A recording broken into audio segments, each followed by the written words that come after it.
Oke, kali ini Mimin akan bahas film animasi yang berjudul Majutsushi Orphan Haguretabi. Anime ini menceritakan seorang penyihir Buddha bernama Orphan yang dulunya dikenal dengan nama Craylangelo yang berjuang menyelamatkan seorang perempuan bernama Azali yang telah berubah menjadi seekor naga karena kegagalan sebuah eksperimen pedang Baldanders.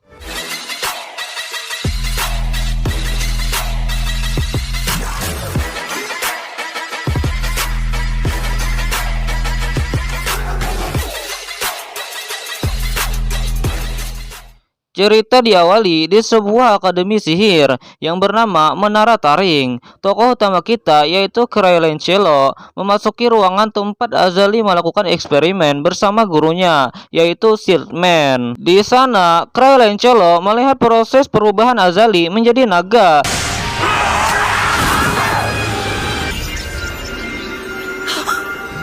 Dan sementara itu, gurunya tak sadarkan diri. Para penyihir yang ada di akademi langsung menyerang Azali yang berubah menjadi naga. Namun, Craylangelo menetralkan semua serangan mereka. Sementara itu, Azali yang menjadi naga melarikan diri. Kemudian 5 tahun telah berlalu. Setelah insiden tersebut, di sebuah kota bernama Tokanta, ada seorang pemuda bernama Orphan yang merupakan Craylangelo yang telah mengubah namanya. Sekarang ia tinggal di sebuah penginapan dan berteman dengan seorang anak dari penginapan tersebut yang bernama Magic. Sementara itu, di sebuah hutan, para murid Akademi Sihir sedang memburu Azali dan perburuan itu dipimpin oleh Siltman yang telah pulih setelah terbaring begitu lama akibat kegagalan eksperimen sebelumnya. Karena mereka gagal membunuh Azali, Azali pun pergi mengarah ke kota Tokanta, tempat Craylangelo sekarang berada. Kemudian, Sins berpindah ke Orphan atau Craylangelo bersama dua bocil yang bernama Volkan dan Dortin. Di tempat yang mewah itu, mereka berniat menipu sebuah keluarga bangsawan yaitu Everlisting. Akan tetapi, rencana mereka itu diketahui oleh putri kedua dari keluarga tersebut. Gadis itu bernama Cleom. Di saat mereka mengobrol, tiba-tiba terjadilah sebuah gempa di tempat itu. Yang ternyata gempa itu disebabkan oleh Azali yang datang ke tempat itu untuk mengambil pedang Baldanders, yang dimana 5 tahun lalu pedang tersebut diserahkan kepada kepala keluarga Everlisting. Terlihat di sana Azali menyerang Orphan, namun ia dapat menahan serangan Azali tersebut. Kemudian setelah Azali mendapatkan pedang tersebut, ia pun melarikan diri. Namun saat ia keluar dari tempat itu, ia langsung diserang para penyihir yang memburu Azali sebelumnya, yaitu Siltman dan bawahannya. Yang benar saja, seperti 5 tahun yang telah lalu, Orphan menyelamatkan Azali dengan menetralkan semua serangan sihir mereka. Melihat itu, Siltman dan yang lainnya pun kaget melihat Orphan ada di sana. Setelah itu, naga tersebut menyerang Orphan lagi. Namun, untungnya Orphan dapat menahan serangannya. Dan Azali pun melarikan diri kembali. Kemudian, Orphan pun dipenjara bersama dengan dua bocil sebelumnya karena tindakan Orphan. Di penjara itu, Orphan bermimpi tentang masa lalunya saat ia masih berada di Akademi Sihir bersama dengan Azali. Terlihat Orphan dan yang lainnya sedang melakukan latihan yang dibimbing oleh Siltman, yang dimana di latihan tersebut sihir Azali sangatlah dahsyat yang membuat tempat itu akan hancur, dan orang-orang yang ada di luar tempat latihan itu sangatlah terpukau melihat sihir itu.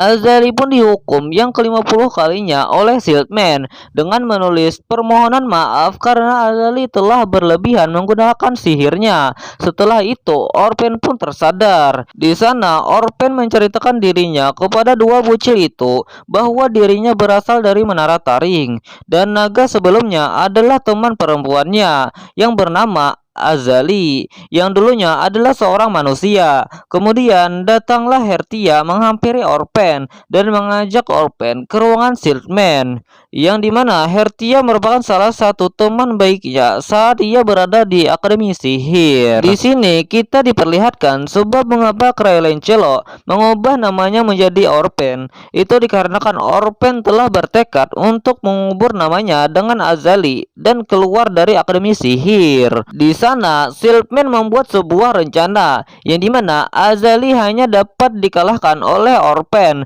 karena Orpen mempunyai sihir hitam dan mahir dalam bertarung.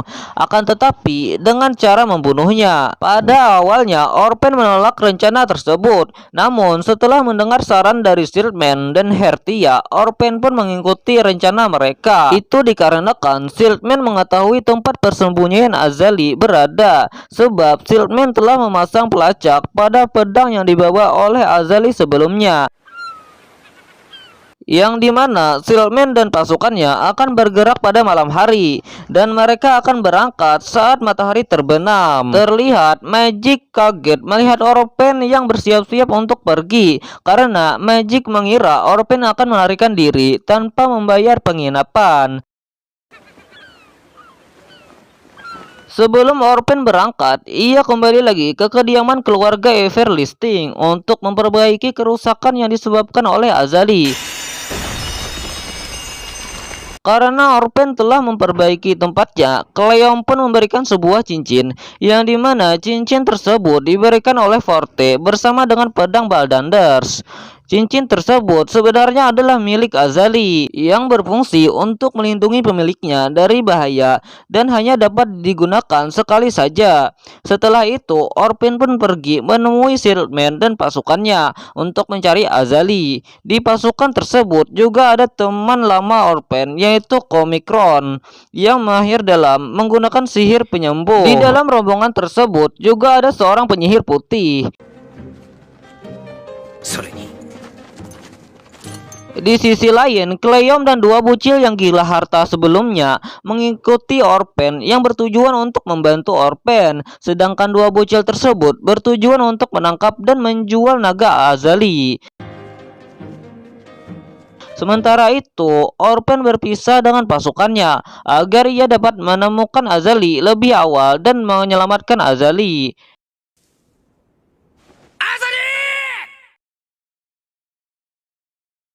Di sana, Orpen berhasil menemukan naga tersebut. Terlihat naga Azali membakar hutan yang ada di sekitarnya agar ia dapat dengan mudah bertarung.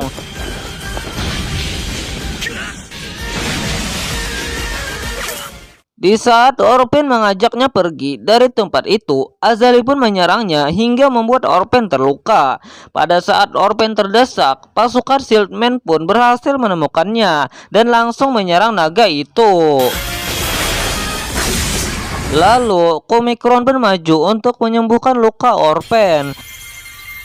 Kemudian, penyihir putih mencoba untuk mengendalikan naga tersebut dengan sihirnya. Akan tetapi, penyihir tersebut lenyap akibat terbakar oleh serangan naga itu.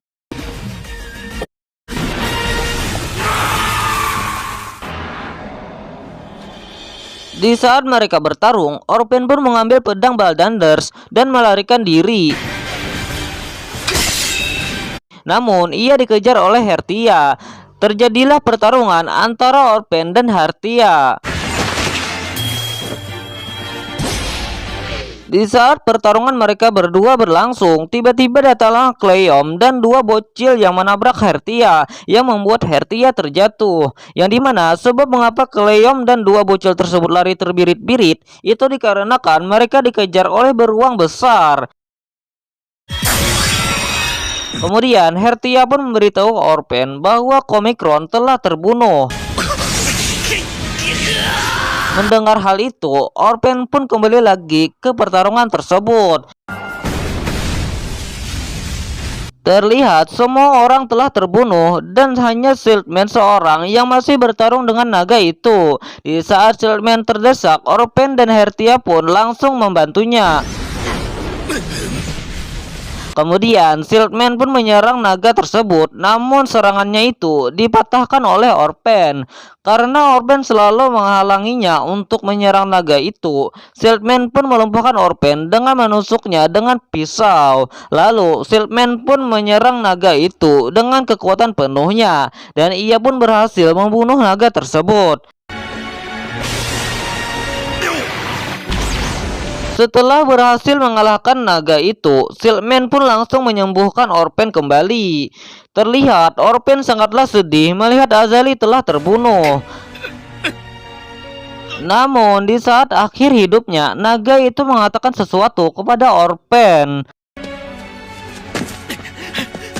yang dimana jiwa yang ada di dalam naga tersebut bukanlah jiwa Azali, melainkan jiwa Shieldman. Itu dikarenakan ia telah menukar jiwanya dengan Azali pada saat perburuan sebelumnya, dengan tujuan untuk menyelamatkan Azali. Di keesokan harinya, Orpen menghadang kereta Shieldman yang sebenarnya adalah Azali di tengah jalan. Di sana terungkaplah bahwa tujuan dari eksperimen Azali sebelumnya ialah untuk mengaktifkan pedang Ballanders, yang dimana dengan sekali tebasan pedang tersebut akan mengabulkan permintaan pemiliknya. Namun pada saat Azali melakukan eksperimen itu, Azali kehilangan konsentrasinya yang membuat dirinya berubah menjadi naga. Kemudian Azali pun menyerang Orpen dengan pedang itu. Namun saat tebasan pedang itu tepat di tubuh Orpen, Orpen tidak sedikit pun terluka. Itu dikarenakan Orpen telah menelan cincin Azali yang berfungsi melindungi dirinya dari bahaya. Setelah itu, Orpen pun berhasil melumpuhkan Azali, namun ia tidak membunuh Azali karena ia sangat menghargai tindakan dari Shieldman yang rela menukarkan jiwanya untuk menyelamatkan Azali. Azali pun sangat menyesal telah membunuh Shieldman karena ia tidak akan bisa lagi menjadi wanita yang layak baginya.